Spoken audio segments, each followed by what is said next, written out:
when I was 12. By the time I was 13, I was tired. I was tired of working for the man. I started cutting hair out of my bedroom. Like, the only way you can learn to cut hair is by practicing on people.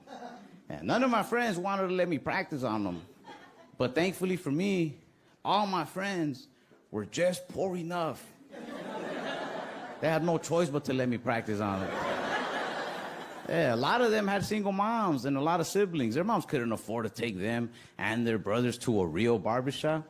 So they bring them to me, I'll cut their hair for free, and then their moms, to help me, would post the pictures on Facebook. Like, I keep my babies looking fresh. Yeah, since 13, I've been empowering these ghetto queens.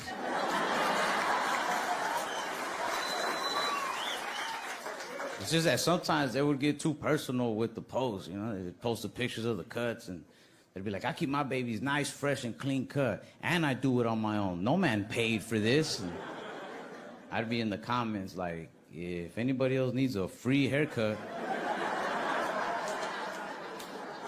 come to my grandma's. Cutting hair from home is how I realized my grandma didn't even care about my safety. There used to be grown men covered in tattoos showing up at my doorstep, like a little Ralphie here. She'd be like, yeah, he's in that room by himself.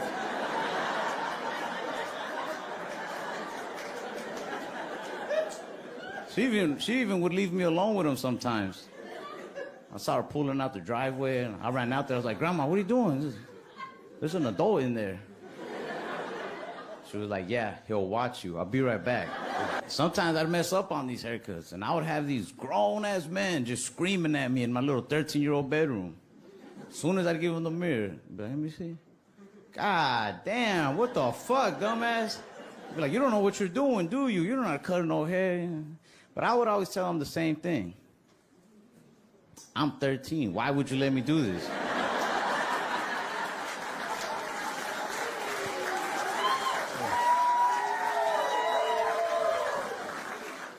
And then I'd go off on them.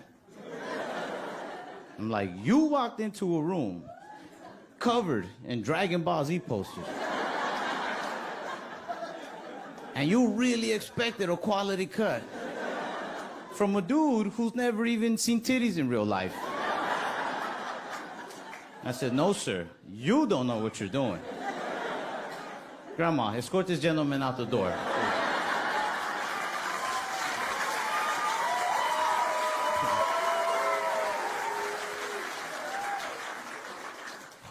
But yeah, my grandma wanted me to stay busy on the weekends. Where I was just like, man, you know, there's like basketball, soccer, you know. She was like, that stuff costs money, this makes money, you gotta think, you know. Like, I never voted for like Biden, Trump, nobody, okay. But I do think it's cool that Donald Trump and Rudy Giuliani they went to jail. Yeah. I don't know, like, well, no matter what side you stand on them, like, it just looks cool, man. Fucking Trump took it like a man. They were like, you gotta turn yourself in on Friday. He was like, I'll go Thursday.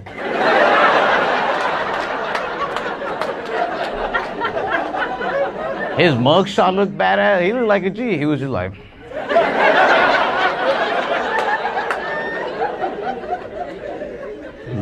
Rudy Giuliani's arrest did not look as cool. Rudy Giuliani is the guy who helped create the RICO Act, and they used that to arrest a lot of mobsters, gangsters, drug dealers. And then he got arrested under the RICO Act. That's like if you invented plastic bags and then died suffocating on a plastic bag. Why is it that when a man dies, we bury him in the suit? Like, I don't want to be buried in the suit. That's my final rest, not my first interview. We're a backwards people for that, man. We're backwards because when babies are born, the first thing we do is wrap them in pajamas and blankets. Life should be the other way around.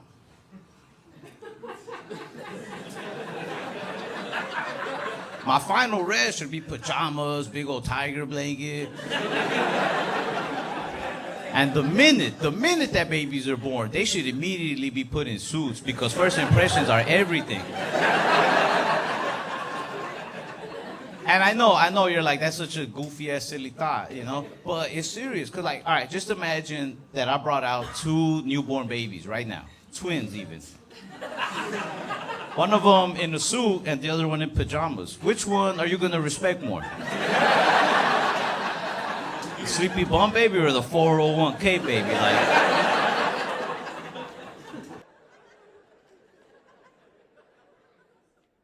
Got a temper, man. People don't know that about me. I got a temper. Be getting me into problems. Like the other day, I walked out of a bar. And then I tried to go back in the bar. And a police officer, he grabbed me by my arm like I'm a kid. He was like, whoa, you can't go back in there, boss. And I didn't like that he grabbed me by my arm. But he called me boss, so I was like, at least he knows. Shit. It's because I like compliments a lot. I do. I'm a sucker for compliments. A cop could be beating my ass, but if he compliments me while he does it, I'll be cool with it.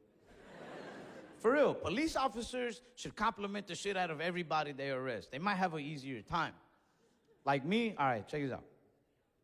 Like if a cop was being racist to me, I don't know what I would do. I'd be so scared. I'd probably run for my life. Like if a cop slammed me up against the wall and he was just like, yeah, being there, I'd be like, oh my God, like I'm gonna die, I gotta go. Like, but if a cop slammed me up against the wall and he was just like, I bet you get a lot of pussy,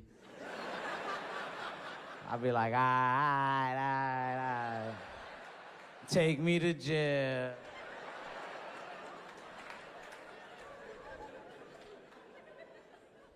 But I don't know, I've never been like the type to get into shit with police. My friends are. A lot of my friends are these hood-ass dudes from hood areas. I don't even know how we click, man. For real. Like, you ever take pictures with people from the hood? It's hard, man. They're always throwing up their gang signs, their hood, their east side, Oak Cliff. I feel awkward, though, because I'm from the suburbs. I don't know what to do in pictures. They're over here. I'm just like... I'm like, stop fighting. Every time we touch, I'm The only time I've ever felt afraid of the police was a couple years ago. They passed this law in Texas. It's called the SB4 law. And this is what I read online. It said, they gave the police the authority to arrest you if you look suspicious of being an illegal. And I'm not an illegal. I was born here. But sometimes I'll look at my skin. And even to me, it looks a little suspicious. So what do they see? You know what I'm saying?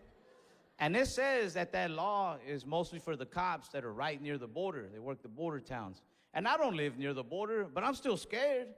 Because what the fuck makes you suspicious of being an illegal? What makes you fall under suspicion? 80% of this room is suspicious.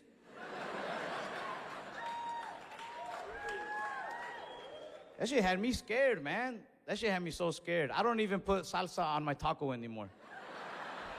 Too suspicious. I feel scared that I'm gonna be in a restaurant just throwing it on and a cop eating lunch is gonna be like,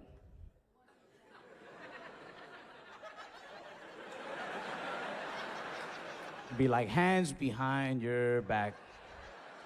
No citizen could handle that amount of heat. He'd be like, you're coming with me, pussy magnet. I'd be like, all right, I'm illegal.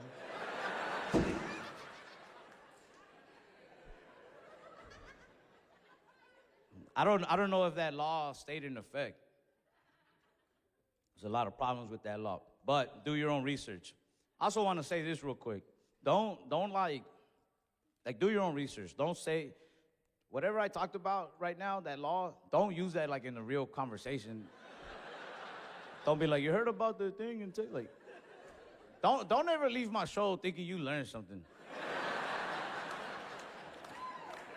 I'm not that guy. Like, I just want to like emphasize that, man. Like, if you're left, right, blue, red, I'm not here to take a side or to push an agenda. Like, I don't care who you vote for. If you're cool with me, I'm cool with you. You know what I mean? Like, yeah.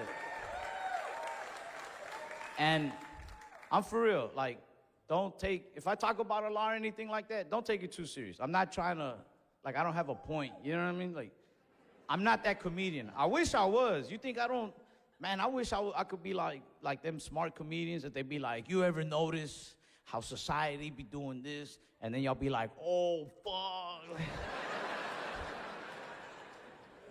But that's not me. So for now, I gotta come out here and just, you know?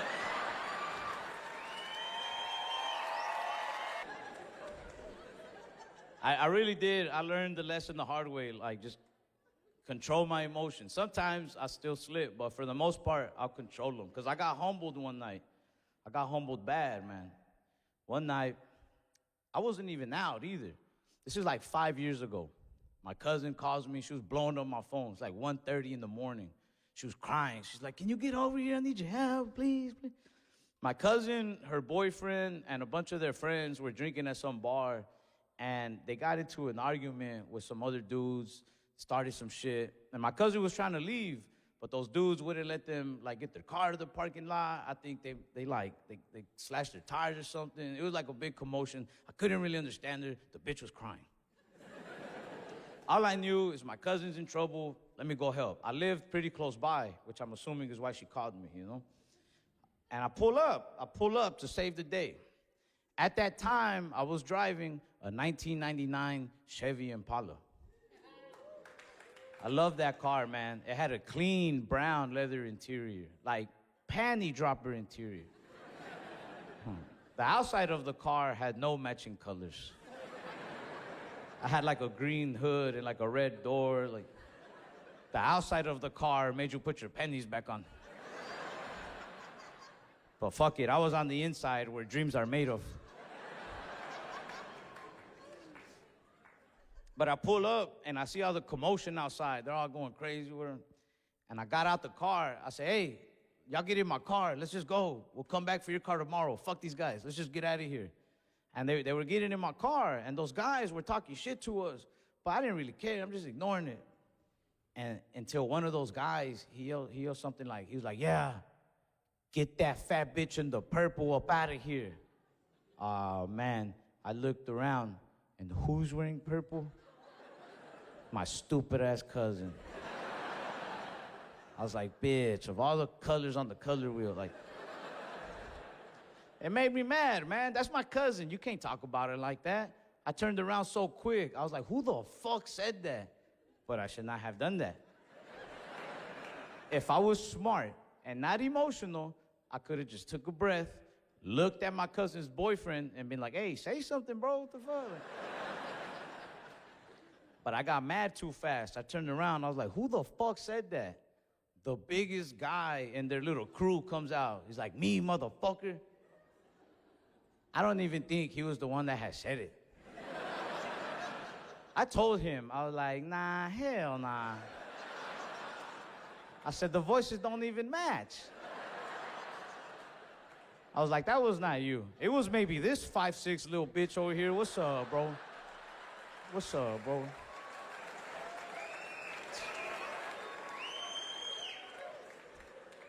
That little boy didn't want none.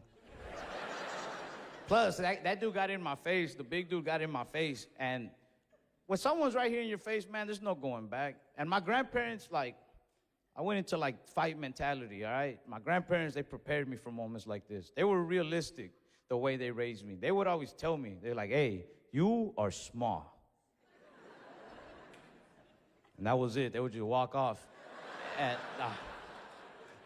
no, my grandpa would tell me, he's like, estás bien chaparro. Si te metes en una pelea y te pegan a ti primero, a lo mejor ya no te vas a poder levantar. Which translates to, you're short. If you get in the fight and they hit you first, you might not get back up. So his advice to me was, if you know that the fight is going to happen, you swing first. You survive. Don't take a chance letting them hit you first. You start swinging.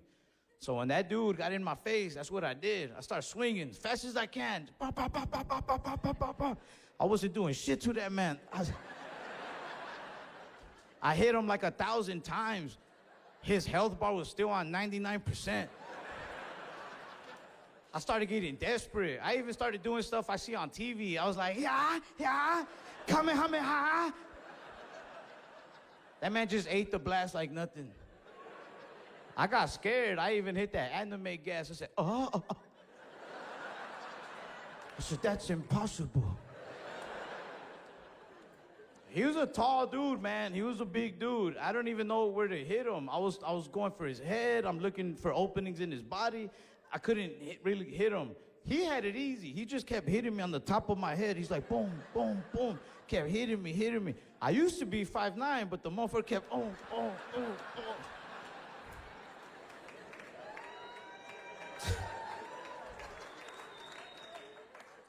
He hits me like on the back of my head on one hit. And oh my God, I have never been so dizzy in my life. I had never been dazed before.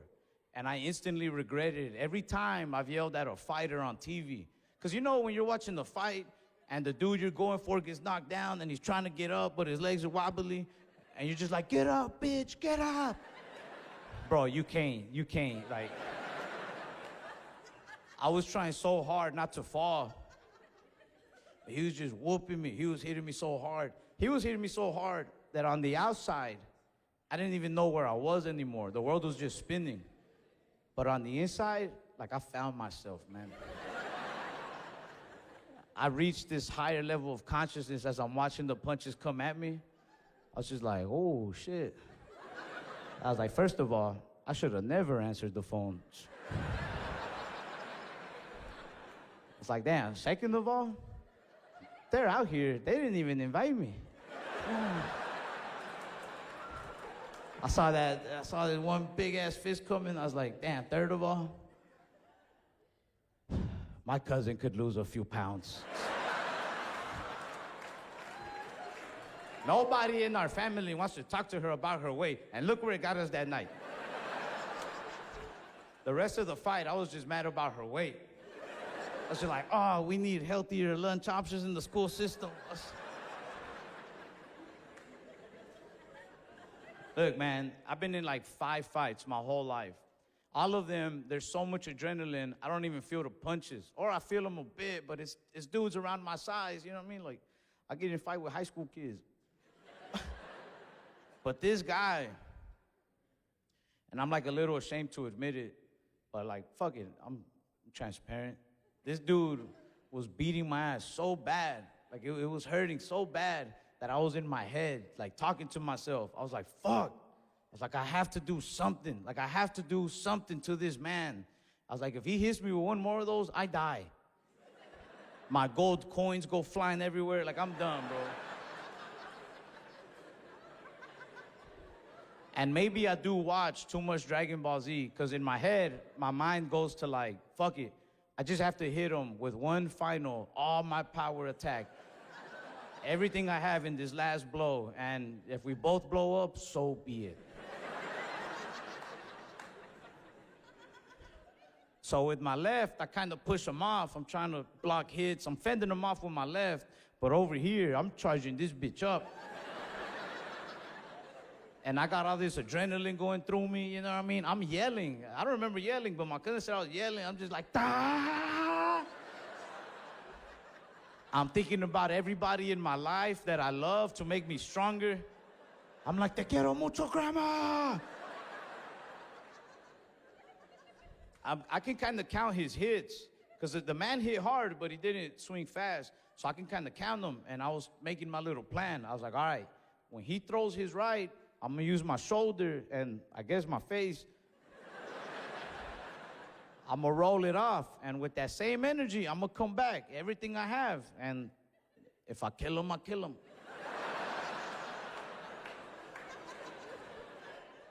And I'm not a professional fighter. I didn't get it on my first try. It took a while. I was like, ooh, like, next one, motherfucker. But finally, I got it. I was like, this is the one. Like, I got it. I feel it. But I was so nervous, I yelled my cue out loud. I was like, now!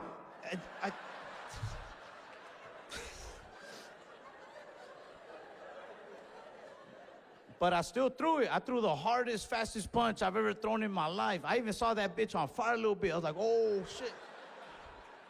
I hit him with everything I had. I said, boom! Man, I hit the fucking shit out of my car. I dented my own car. I couldn't even play it off. I was like, oh, shit. I was like, did you see that? Like, You want that, bro? But that really was my final blow, man, because I couldn't even keep my fist like a fist no more. My shit was turning into a taco. I'm like, you want some, bro? I tried to keep going, like I tried, but that dude, he was looking at my hand, and I think he felt bad. He's like, just go, bro, just go. Man, I was embarrassed. I was mad. I was so mad, because my car was ugly enough as it was, and I did that. And then my cousin, she's like, oh my gosh. She's like, are you good? I was like, get your fat ass in the car. I'm not really Republican. Yeah. Nah. Don't clap. I'm not you either. I just never voted. Yeah, man. Most people don't care, you know? But I have made some friends along the way, some more liberal type friends that stop being my friends when they find out I don't vote. It's in Brooklyn, New York, dude got in my face about it. He's like, you don't vote? What, you don't give a fuck? I'm like, yo, man, that's not cool, you know, I care. Well, not really, but that's not cool. I don't like the way he did that. I felt like he was judging me a little bit. I don't know how he grew up. Maybe, you know, maybe he has some political literacy, but I don't. Nobody taught me about that. I was raised by my grandma. She had just got to this country. She's not gonna encourage me to vote. She was just like, don't touch nothing. Let's just be happy to be here.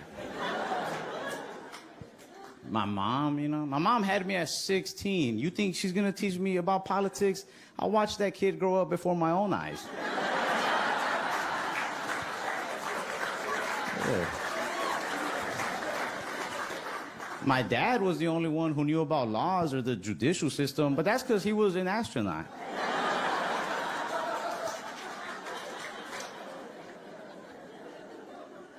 Yeah. I mean, I'll vote eventually. I'm not like, yo, I'll never vote. Nah, I'll vote eventually, you know? And I also don't judge anybody's political preferences. If you're left, right, red, blue, I don't care. If you like immigrants, if you hate immigrants, just leave my girl out of it, please. I don't judge, man. I get along with everybody. Well, there's like one group of people, one small group that I do judge a little bit. And I'm not even saying they're wrong. I just judge them a little bit. And it is Latino Republicans. Yeah. Yeah. I mean, more power to you, but you look weird. Even white Republicans look at you like, huh? It's just weird to see some brown dude say some off the wall like, hey, we gotta stop immigrants. I'm like, when'd you get here? But yeah, but to each their own, you know? I don't really care too much about it all, like the laws or anything. I don't take them too much serious. I mean, I like being from Texas. I like guns. I'm not like super into guns. You know, my friends are. They got like safes full of guns. I did buy a gun because I want to fit in. But I didn't buy bullets. Those are dangerous.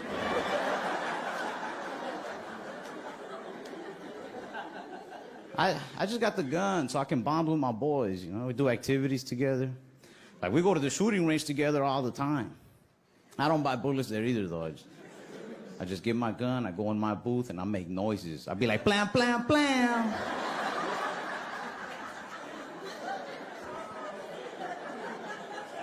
My boy was looking at me like, what are you doing? But I don't care. I just look back at him like, shut the fuck.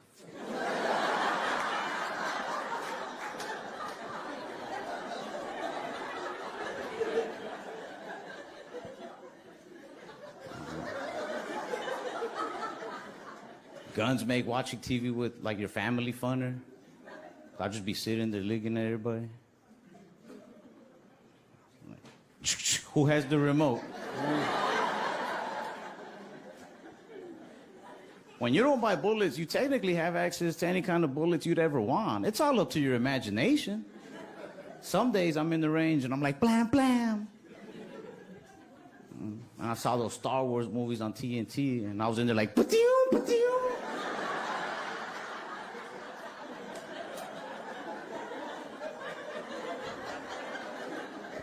Shit, my girl just put me onto those Harry Potter movies. I was in there like, Hip Hop Anonymous.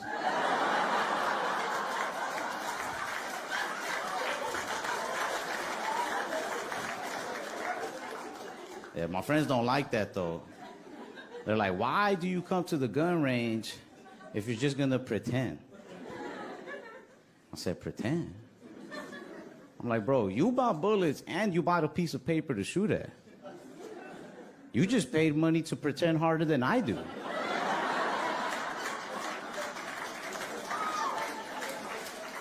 Like, if anything, you're wasting money because sometimes you miss. I never miss.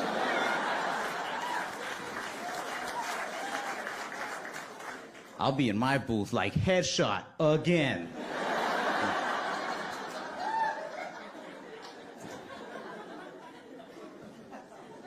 One of my boys got all in my face about it, man. He takes guns very serious, which you should. You should take a gun very serious. I mean, I don't. It's all a joke to me, but... He was like, man, if you're gonna have a gun, you always need to carry bullets, man. If it's not a toy, it's not something to play with. He said, God forbid, one day your life could come into some real danger, and if that day ever comes, you'll wish you had bullets to protect yourself. And that's probably true, you know? He's most likely right. But, I don't know, man, like, I don't think I'd have the heart to actually shoot somebody. But if my life was really in danger, I don't need the bullets to protect myself. I just need the gun itself to scare people off, make them think I'm crazy. You know, somebody will run up on me like, give me your money. I'll be like, shh, I don't fucking need this right now, man, I swear to God.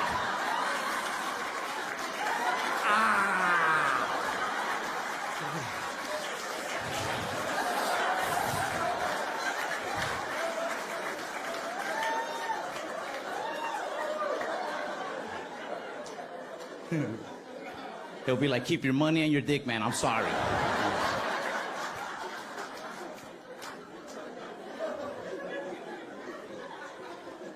Yeah, guns are cool, man. Bullets are bad. I don't know. I try not to be insensitive, but I don't think I'm that much of a sensitive dude in the first place. Like, I don't even mind getting profiled correctly. Yeah, when they get it wrong, it can be hurtful, you know? Like if somebody was to come up to me and be like, look at this construction worker, lawnmower, you know? I'd be like, damn, that's messed up. I don't even work hard. But if somebody came up to me and was like, yo, look at this bean-eating, hot Cheeto-loving, dishwashing Dragon Ball watcher, I'd be like, damn, he's good.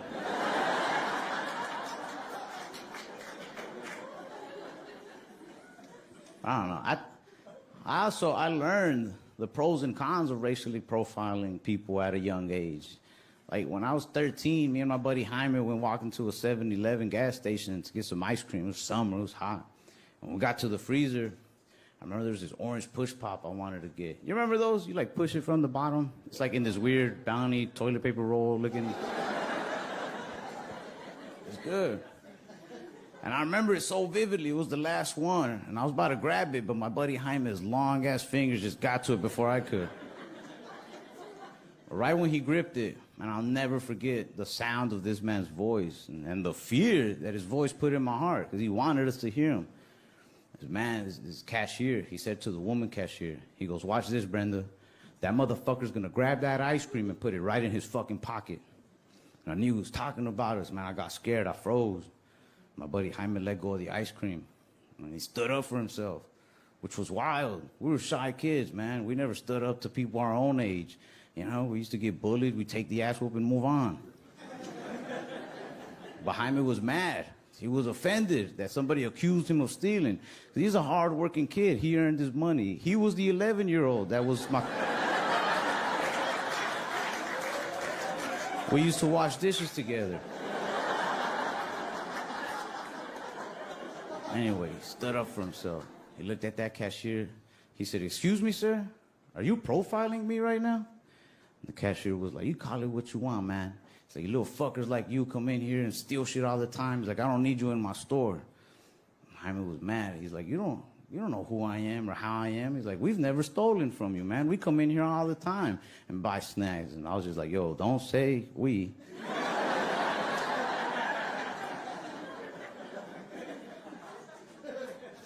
He's like, you don't have any right to talk to us like that. He's like, you may not know this from looking at me, but I'm a hardworking kid. I earn my money. He's like, we come in here, we buy snacks all the time. Never once have we stolen, man. I don't have to steal. I take a lot of pride in the fact that I work for the money to buy these snacks whenever I want them. And all the adults in the store start listening to the story, and they start cheering on Jaime. They're like, hell yeah, tell his ass, kid, tell him. So all the attention is on Jaime. I grab that ice cream, I put it right in my pocket.